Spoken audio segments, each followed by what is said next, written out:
ఈ రోజే డౌన్లోడ్ చేయండి. మీ ఫేవరెట్ షోస్ చూడండి. అమ్మా, 25 సంవత్సరాలుగా ఈ ఊరిలో ఆ సుబ్రహ్మణ్యేశ్వర స్వామి గుడి మూతబడి ఉంది. ఇంతవరకు ఆ గుడిని తెరిపించే సాహసం ఎవ్వరూ చేయలేదు. ఈరోజు మా అమ్మాయి రామలక్ష్మి ఆ సాహసం చేసింది. తన ధైర్య సాహసాలకు గర్వంగా ఉన్నా తర్వాత ఎలాంటి అనర్థాలు జరుగుతాయో అన్న భయమేస్తోంది. నా కూతుర్ని, ఈ ఊరి జనాన్ని నువ్వే కాపాడాలి తల్లి.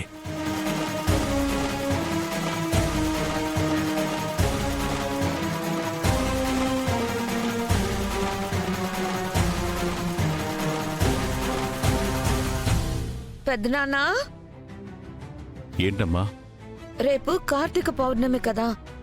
రామలక్ష్మి పెళ్లి చేసుకున్న తర్వాత మొట్టమొదటి పండుగ.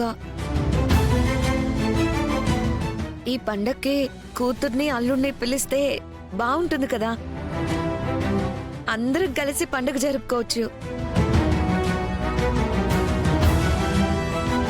కళ్ళు లేకపోయినా నిండు మనసుతో ఆలోచించి ఎంత చక్కటి మాట చెప్పావు చారు.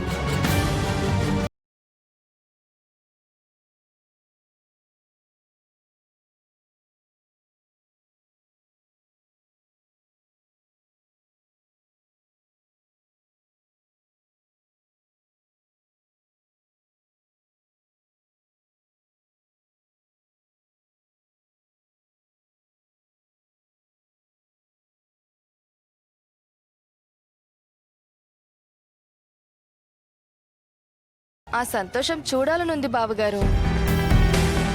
నాకు చూడాలనుంది, కానీ వాళ్ళింట్లో కూడా పండగ జరుపుకోవాలి కదా. ఇంటికి కోడలొచ్చాక మొదటి పండగ అని వాళ్ళు కూడా ఆలోచిస్తారు కదా. మనం పిలిస్తే రామలక్ష్మి ఖచ్చితంగా వస్తుంది పెద్దనాన్న. అందరం కలిసి కార్తీక పౌర్ణమి సెలబ్రేట్ చేసుకోవచ్చు. కాదనకండి ప్లీజ్ ప్లీజ్ పెద్దనాన్న. పాపం చారు రామాని చూడాలని ఆశపడుతోంది.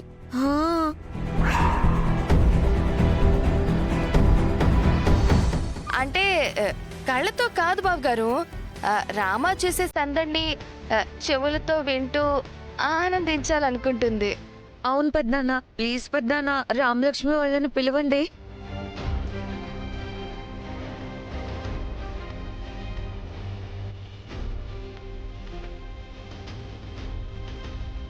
మనం రామలక్ష్మి వాళ్ళ ఇంటికి వెళ్తున్నామని వెళ్ళకూడదనే ఇలా ప్లాన్ చేసింది.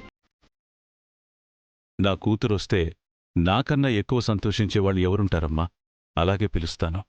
పిలవడం కాదు పెద్దనాన్న, తప్పకుండా వాళ్ళు రేపు తెల్లారేలోపు మన ఇంట్లో ఉండాల్సిందే. మేము అక్కడికి వెళ్తుంటే వాళ్ళు ఇక్కడికి ఎలా వస్తారు?